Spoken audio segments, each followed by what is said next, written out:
మొన్నటి రోజు తెలుగు రాష్ట్రాలకు సంబంధించినటువంటి ముఖ్యమంత్రుల సమావేశం జరిగింది.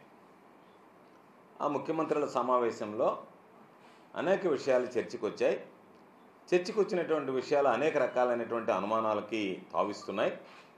కాబట్టి దాని మీద మీరు మంత్రులు ఏదైతే ముఖ్యమంత్రుల సమావేశం అనంతరం ఏర్పాటు చేసినటువంటి పత్రికా విలేకరుల మీడియా సమావేశంలో వాటి మీద స్పష్టత ఇవ్వలేదు. కాబట్టి ప్రజలకు అనుమానాలు ఆందోళనలు ఉన్నాయి అని చెప్పి దాని మీద నిన్న నేను మాట్లాడడం జరిగింది. దానికి సంబంధించి వివరణ ఇవ్వచ్చు. ఇప్పుడున్న కాస్త స్థాయి, స్తోమత, శక్తి కలిగినటువంటి వాడి మీద ఇప్పించుంటే బాగుండేది.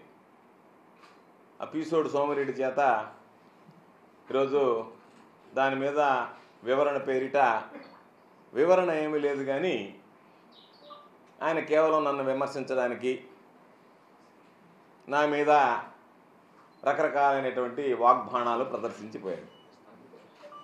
ఒక అవుట్డేటెడ్ పాలిటీషియన్. నాకేమనిపించిందంటే ఐటమ్ సాంగ్కి ఈరోజు జ్యోతిలక్ష్మిని తీసుకొచ్చి డ్యాన్స్ చేయించినట్టుగా ఈయన్ని తీసుకొచ్చి ఈ పీసాయిని ఆయన ఏందో వెరీ అన్ఫార్చునేట్ అనేది తప్ప ఇంకేం అర్థం కాలేదు నాకు. చూసా, ఇట్ ఈజ్ వెరీ అన్ఫార్చునేట్ అంటాడు. ఏంటి, ఇద్దరు ముఖ్యమంత్రులు కలిపి మాట్లాడినటువంటి మాటలు అన్ఫార్చునేటా, లేదా అసలు ముఖ్యమంత్రులు కలవడమే అన్ఫార్చునేటా? ఏది అన్ఫార్చునేట్ అని చెప్పండి. ఇట్ ఈజ్ వెరీ అన్ఫార్చునేట్ అంటున్నాడు ఆయన. ఇట్ ఈజ్ వెరీ అన్ఫార్చునేట్ అంటే ఏంటి? నేను అడిగింది, నిన్న ప్రధానంగా అన్ని పత్రికల్లో వచ్చే పోలవరాన్ని గురించి వచ్చింది. పోలవరంలో ముంపు మండలాలకు సంబంధించినటువంటి గ్రామాలని తిరిగి మాకు ఇవ్వండి అని చెప్పి ఈనాడుతో సహా అన్ని పేపర్లో వచ్చాయి. మీరు దానికి సమాధానం చెప్పాల్సింది, దానికి ఒప్పుకున్నారా లేదా ఒప్పుకోవడానికి మీరు కమిటీ వేశారా, సూత్రప్రాయంగా అంగీకరించారా? దాని మీద ఒకవేళ మీరు పోలవరానికి సంబంధించి ఈరోజు పోలవరం పురోగతిని గురించి మనం మాట్లాడుకుంటున్నాం.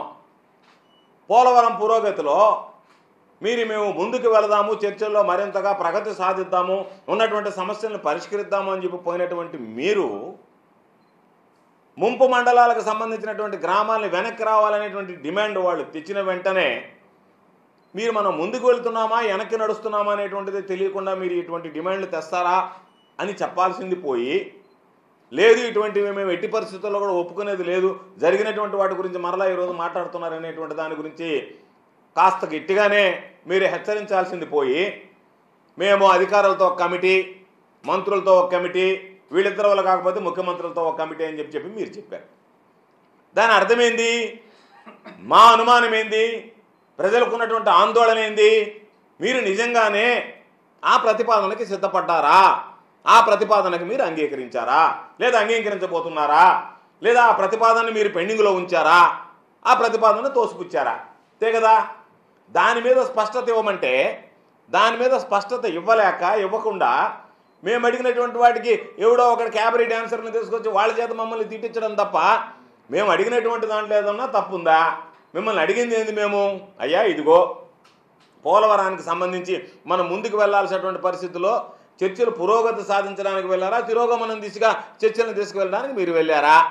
అయిపోయినటువంటివి, పరిష్కారం అయిపోయినటువంటి వాటిని పక్కన పెట్టి పరిష్కారంలో ప్రధానంగా పెండింగ్లో ఉన్నటువంటి అంశాల మీద మాట్లాడతామని మీరు వెళ్ళి పరిష్కారమైనటువంటి అంశాలను మరలా తవ్వి వాటిని వెనక్కి తీసి మేము వాటి గురించి మాట్లాడతాము అని చెప్పి నిన్న ఆ సందర్భం ఎందుకు వచ్చింది అని మేము అడిగాం.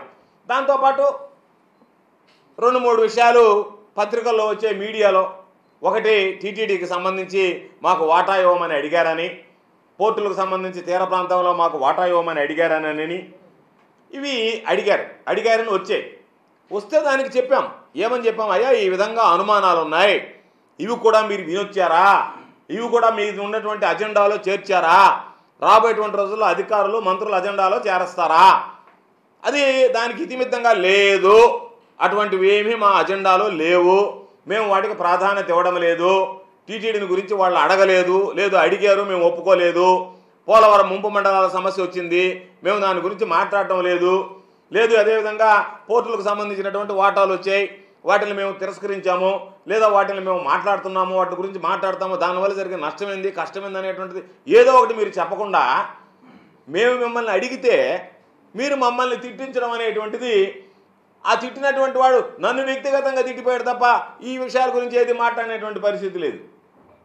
కాబట్టి ఈరోజు మేము మిమ్మల్ని మరలా ఇంకొకసారి అడుగుతున్నాం, అయ్యా మీ నిర్వాహకం వల్ల 100కి 100 రూపాయలు ఓటుకు కేట్లు కేసులో మరలా చెప్తున్నాం, ఓటుకు కేట్లు కేసులో తమరు చేసినటువంటి నిర్వాహకం వల్ల, చంద్రబాబు చేసినటువంటి నిర్వాహకం వల్ల ఈరోజు ఆంధ్ర రాష్ట్రం నష్టపోయింది. షెడ్యూల్ 9, 10లో ఉండాల్సినటువంటి దాదాపు 1,50,000 కోట్ల విలువైనటువంటి భవనాలను ఈరోజు మనం కోల్పోయాం. నిన్నటి దాంట్లో వీళ్ళే చెప్పారు, ఏమని, మేము భవనాలు ఇవ్వం, మీకు కావాలంటే స్థలం ఇస్తామని. అక్కడ స్థలం తీసుకుని నువ్వేం చేస్తావేమన్నా, ఇల్లు కట్టుకుంటాడా చంద్రబాబు ఇంకొక ఇల్లు, లేదా కొడుకు ఒక ఇల్లు మనవాడికి ఒక ఇల్లు కట్టించడానికి ఏమన్నా స్థలాలు సేకరిస్తావా? దేనికోసం మీరు వెళ్ళారు? మీకున్నటువంటి అజెండా ఏంది? మీరు మాట్లాడాల్సినటువంటి అంశాలు ఏంది? మీ వల్ల జరిగినటువంటి నష్టం ఏంది? ఆ నష్టాన్ని మీరు ఏ విధంగా పూడుస్తారు అని చెప్పని దాని మీద మేము నిన్న మాట్లాడితే దాని మీద వివరణ ఇవ్వాల్సింది పోయి రకరకాలైనటువంటి మాటలు. అంటే మీ మనసులో ఒకటి ఉంది, దాని నుంచి సబ్జెక్టు డైవర్ట్ చేయడానికి ప్రయత్నం చేస్తున్నారు. దయచేసి మీరు డైవర్ట్ చేయబాకండి, డైవర్ట్ చేసేటువంటి పరిస్థితి తీసుకురాబాకండి. తీసుకొస్తే ఏమవుతుందంటే మీరు అప్రతిష్ట పాలవుతారు, ప్రజలు మిమ్మల్ని నమ్మరు. ముఖ్యమంత్రుల సమావేశం అంటేనే ఒక ఫాస్ట్గా జోక్గా మారిపోయేటువంటి పరిస్థితి ఏర్పడుతుంది. కాబట్టి మీరు మీ మీద వచ్చినటువంటి ఏ ఒక్క అంశం మీదైనా సరే మీరు ఏమి చర్యలు తీసుకున్నారనేది కాకుండా, తర్వాత 2 మంత్రులకు సంబంధించినటువంటి జాయింట్ మీటింగ్ జరిగింది, మీడియా సమావేశం జరిగింది, దానిలో విషయాలు వచ్చాయి. ఈ విధంగా వాళ్ళు అడిగారు, మేము కాదన్నామని ఆంధ్ర మంత్రులు చెప్పలేదు, లేదు మేము అడిగాం వాళ్ళు దీని మీద ఏం వివరణ ఇచ్చారని చెప్పి తెలంగాణ మంత్రులు చెప్పలేదు. ఎందువల్ల ఒక పత్రికలో, ప్రధానమైనటువంటి పత్రికలో వచ్చినటువంటి ఆ పోలవరం విషయాన్ని మీరు దాచిపెట్టాల్సినటువంటి అవసరం ఏర్పడింది, ఇది అనుమానాలకు తావిస్తుంది అని చెప్పి అడుగుతున్నాం. దాని మీద మాట్లాడమంటే ఎవడో ఒకడు పీసోని తీసుకొచ్చి నన్ను తిట్టించడం కాదు కదా, నేను కాదు కదా మాట్లాడింది. అక్కడ మీరు మాట్లాడి వచ్చినటువంటి విషయాన్ని బయటికి చెప్పాం. అదేమంటే సాక్షి పేపర్ అంటాడు, సాక్షి పేపర్కి దీనికి సంబంధం ఏముంది? అదేమంటే రామోజీరావు చాలా మహానుభావుడు అంటాడు. 2 ముఖ్యమంత్రులకి రామోజీరావుకి సంబంధం. రామోజీరావు మంచివాడే, రామోజీరావు చంక నువ్వు నాకితా మాకేమన్నా అభ్యంతరం అని చెప్పలే నేను. రామోజీరావు చంక నేను నాకతానయ్యా అంటే, అయ్యా నువ్వు నాకడానికి అభ్యంతరం అంటే నేను నాకతాను, రామోజీరావు చంక అంటే మీరు అభ్యంతరం చెప్పడానికని మీరు మమ్మల్ని అడగాలి. నువ్వు రామోజీరావు చంక నాకినా, రామోజీరావు కొడుకు కిరణ్ చంక నాకినా మాకు వచ్చినటువంటి నష్టం ఏమి లే. నువ్వు ఈనాడు పత్రిక ఇలాంటిది, సాక్షి పత్రిక అలాంటిది అని కాదు చెప్పాల్సింది. జరిగినటువంటి విషయాల మీద నీ వివరణ ఏంది అనేటువంటిది అని చెప్తే బాగుండేది. లేదు వాటిని ఖండిస్తాడు అనుకుంటే, ఇదిగో ఇది కాబట్టి ఇది నేను ఖండిస్తున్నా, ఇది జరగలేదు, మేము పోలవరం గురించి నిర్ణయం తీసుకోలేదని చెప్పేటువంటి స్థాయి, శక్తి, స్తోమత నీకు లేకపోయా.